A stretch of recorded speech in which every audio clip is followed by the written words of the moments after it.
على موضوع ميدو، وبنقول ايه المشكله يعني لما ميدو يتصور مع اسطوره زي كابتن محمود الخطيب. ده مش معنى ان ميدو مش زملكاوي او خاين او ضد الزمالك او كده، عادي بالعكس. انا حتى قلت لك انا بشوف كابتن محمود الخطيب بروح اتصور معاه وبننزل الصوره. معايا ميدو على التليفون، كابتن احمد حسام ميدو. ميدو ازيك؟ كريم ازيك عامل ايه؟ اخبارك ايه؟ وحشني. متالق ما شاء الله في قناه النهار. الله يكرمك. ميدو بتلبس حاجات غريبه يا ميدو، يعني ايه بتاع الواسعه اللي انت قلبت الدنيا؟ لا والله لا كلينت ستود يا ابن اللذين. ايه؟ كلينت ستود بالظبط. الدنيا برد هنا الصبح والله. عجبتني الافيه، عجبني. اخبارك ايه؟ وحشني حبيبي يا كريم. لسه كنا بنتكلم من شويه بنقول ايه قصه بيسلم عليك يا جيم حبيبي يا ميدو.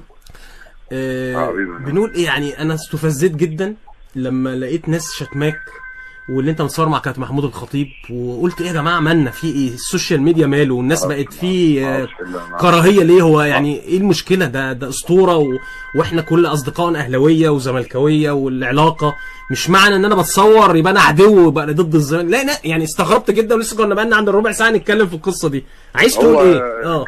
كريم لا يعني للاسف يعني انا بقول لك الكلام دي حقيقه، وانا عمري ما كنت عايز ان انا يعني ايه اهاجم مرتضى منصور وهو في ضعفه. انا اتخانقت مع مرتضى وهو في قوته. تمام. وهو في قوته، هو اكبر وهو في عزه اتخانقت معاه. تمام. لكن النهارده مرتضى واولاده بيصدروا للناس ان في عداوه بين الزمالك والاهلي، وان الزمالك هيقع بعد مرتضى. الزمالك مش هيقع. انتوا ليه بتصدروا للناس الكلام ده؟ يعني انا عايز اعرف انتوا ليه بتصدروا للناس ان الزمالك هيقع؟ الزمالك مش هيقع، الزمالك هو الزمالك.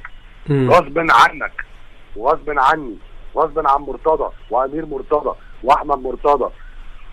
ليه بتصدروا للناس ان الزمالك هيقع؟ الزمالك مش هيقع. غصب عنكم الزمالك مش هيقع.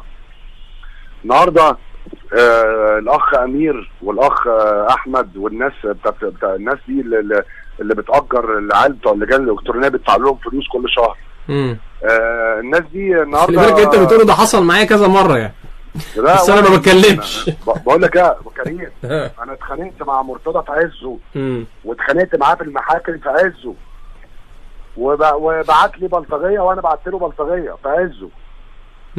فانا مش هخاف ان انا اتكلم على مرتضى دلوقتي، بس ما كنتش عايز اتكلم عليه علشان ما حدش يقول ان ميدو بيهاجم مرتضى وهو واقع وهو راجل ضعيف. بس للاسف اللي حصل معايا من امبارح للنهارده يخليني ان انا اقول لكم ان الراجل الجدع اللي لما يخرج من الزمالك يخاف على الزمالك، ما يهدش الزمالك. الناس دي بتهد نادي الزمالك، بتحاول تهد نادي الزمالك، ونادي الزمالك عمره ما يتهد. عمره ما يتهد. طبعا. انت عارف اللجنه اللي اتفضل. خلي بالك. انا بقول لك ان مرتضى دلوقتي كل الحرب بتاعته ان هو يفشل الناس اللي شغاله دي. واحنا مش هنسمح بكده. على فكره ميدو انت جريء جدا، الكلام ده انا كنت عايز اقوله بس مش قادر اقوله. ليه مش هتقول ليه؟ والله عشان محدش يقول لك زي ما انت قلت من شويه، اصل لما دلوقتي هو بقى ضعيف بقى انت بتقول مش عارف كذا. انا مش عايز، ما كنتش عايز اقول كده، بس امير مرتضى طلع بيقول على ميدو الى مزبله التاريخ. تمين يلا تمين ولا حاجه انت ولا حاجه. مع احترامي ليك، انت لولا ابوك امير مرتضى، لولا ابوك واسمك مرتبط بابوك كنت ولا حاجه. عيب. احنا ناس محترمه وناس بنقدر الناس الكبيره. انا اقول لك حاجه كريم، انا مثلا في عز يا عم، في عز لعبي، في عز جبروتي وبتاع، حصلت مشكله وبيني وبين كابتن حسن شحاته. صح. لكن بعد كده ايه؟ كابتن حسن شحاته ده راجل كبير فوق دماغي. ما اقدرش ان انا ابدا ان انا ما احترموش، لان ده فوق دماغي.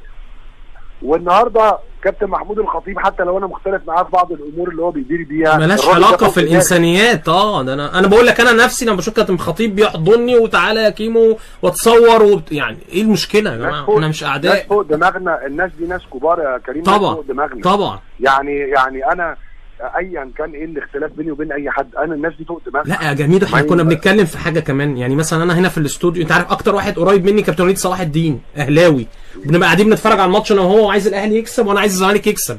هشام حنفي، خالد، يعني كل الناس. ايه المشكله؟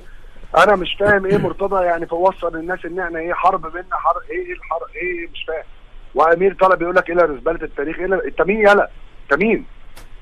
انت ولا حاجه، ولا ولا ولا ولا ولو انت عارف تتخانق معايا اتخانق معايا، ما تعرفش تتخانق معايا. ما بيتخانقوش، بيعملوا زي ما انت بتقول كده، الناس على اللي جايه بيأجروا عيال يشتمونا والناس دي. انتوا ولا حاجه، لا انت ولا ابوك، انتوا كلكم ولا حاجه. عيب يعني، ما حدش يعمل معانا كده. احنا ناس بنحترم وتعلمنا الاصول وتربينا على الاصول. الاصول بتقول ان احنا نحترم الكبير. في ناس كبار في حياتنا، حسن شحاته، مش بقول لك كده عشان ابوك، حسن شحاته راجل كبير، راجل اسطوره في الزمالك. حسن شحاته طالع اهلاوي يا ميدو في الاخر، بيقولوا عليه اهلاوي يا فندم. انا حسن شحاته راجل كبير، احطه فوق دماغي عشان ده راجل كبير وراجل. النهارده ما ينفعش ان انا اخش معاك مشكله. ماشي، دخلت المشكله وانا عيل صغير ودخلت في خناقه، لا دي حاجه خلاص يعني، ده كوره مش حاجه بره الكوره يعني. يا كريم، في الاخر ده راجل يعني، في الاخر الواحد بيعمل اعتبار للسن والاحترام وبتاع. النهارده لما قابل، النهارده انا مش فاهم يعني، ده تشتمني لما قابل الخطيب النهارده في مكان ايه، ما سلمش عليه؟ مش عارف. سلم عليه طبعا، واصور، وكل يوم هشوفه واتصور معاه طبعا، لان ده راجل اسطوره طبعا. ولو شفت حسن شحاته بكره هروح اتصور معاه وابوس دماغه لان ده راجل اسطوره. انت ما عندكش اصحاب اهلاويه بيبقوا معاك، متعب واصحابك الاهلاويه وبتخرجوا ومراتاتكم مع بعض واسرتكم؟ ماشي. لا بس الناس الكبار دول، وحسام غالي، انا عارف ان حسام كمان، انا عارف غير الكبار، انا بتكلم عامه ان احنا في مصر بقى في احتقان يا ميدو بين الاهلي والزمالك. ان الجمهور او السوشيال ميديا او اللجان اللي انت بتتكلم فيها اللي احنا عارفينها خلوا ان حرب ما بين الاهلي والزمالك. يا كريم الاخ امير مرتضى بيقبض العيال دي، بيقبض عامل مرتبات شهريه، وانا هعلمه الادب. امير مرتضى هعلمه الادب. انا بقول لك ان الناس الكبار لازم نحترمهم، لازم نحترمهم. واللي رباكم ان انتوا ما تحترموش الناس الكبار راجل عربجي. خلينا بلاش الفاظ بس عشان ما حدش يمسك علينا اخطاء. خالص. احنا بنحترم الكبار،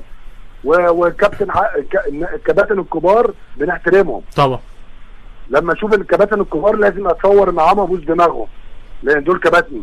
واللي فاهمكم حاجه في الكوره غير كده ما يعرفش كوره. طيب انا النهارده لما اشوف حسن شحاته لازم ابوس دماغه. كابتن حسن على فكره لما كان بيدرب قدامي وهو ماسك بتروجيت، وانا كنت بدرب اسماعيلي، مين مش فاكر، اسماعيلي، كنت لما اروح اول حاجه لازم اعملها لازم ابوس دماغه. ايوه انا فاكر، كنت انت ماسك الاسماعيلي وهو ماسك المقاولين. لازم ابوس دماغه، لازم ابوس دماغه، لان ده الراجل ده راجل، حتى لو اختلفت معاه في يوم في الايام من حياتي، لكن ده راجل كابتني اكيد. طب راجل اتعلمت. قول لي يا ميدو دلوقتي نعالج الموضوع ازاي؟ يعني دلوقتي بقى في شباب صغير، نعالج ان الاشكال اللي زي مرتضى واولاده لازم يختفوا. يختفوا. هم النهارده بيقبضوا ناس، امير مرتضى بيقبض ناس، انا عارف ازاي اتعامل مع امير مرتضى، بس النهارده بيقبضوا ناس عشان يقولوا ان الزمالك هيتهد بعد مرتضى. الزمالك عمره ما يتهد، عمره ما يتهد. وابوك حاول يهد الزمالك قبل كده في 2005 وما عرفش، والزمالك فضل الزمالك. عيب.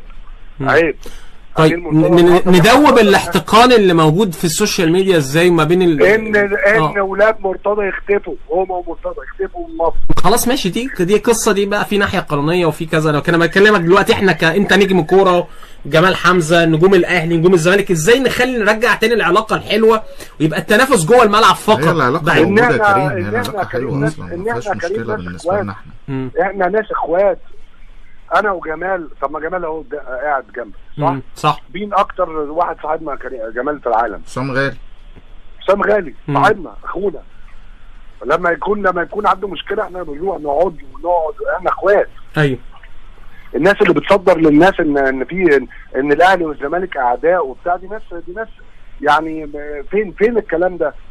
ما احنا فين. هو انا معلش باحترامي يا كريم، هو مين ولاد الزمالك اكتر مننا؟ العيال اللي هي بتوزع حب الزمالك في سكوك على السوشيال ميديا.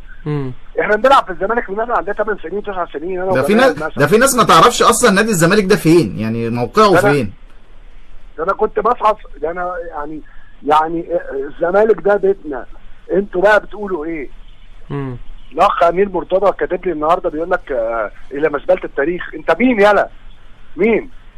ولا انت ولا حاجه غير ابوك، انت ولا حاجه ولا حاجه. شيل كده اسم مرتضى منصور من غير امير وانت ولا حاجه خالص.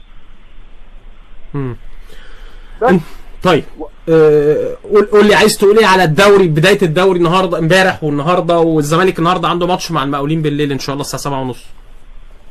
يعني الزمالك لازم يكسب. انا كلمت النهارده الصبح شيكابالا، وكلمت مدحت عبد الهادي، وكلمت عبد الحليم علي. الزمالك لازم يكسب ان شاء الله، لازم يكسب. وفرقه المقاولين فرقه محترمه جدا، فرقه قويه وفرقه محترمه جدا، فرقه كويسه. الزمالك لازم يكسب عشان الكلام اللي هم بيحاولوا يصدروه ان الزمالك هيقع بعد بتاع. لو انت زملكاوي ما تعملش كده. طيب لو انت راجل بتحب الزمالك ما تعملش كده. اخر حاجه معلش عشان الماتش هيبدا، الماتش البنك الاهلي وادي دجله، يعني رساله توجهها لجمهور الزمالك، حبايبك واخواتك وجمهور نادي، جمهور ناديك. بقول لهم اوعوا تسمعوا كلام الناس اللي بيوزعوا سكوك حب الزملكاويه. احنا زملكاويه اكتر من اي حد، وعيب ان احنا نتشتم عشان خاطر احنا اختلفنا مع حد. وتاني لو شفت محمود الخطيب مليون مره هتصور معاه، لان ده ليجند واسطوره. طبعا. بشكرك يا ميدو واتمنى لك التوفيق ومتالق دايما ما شاء الله.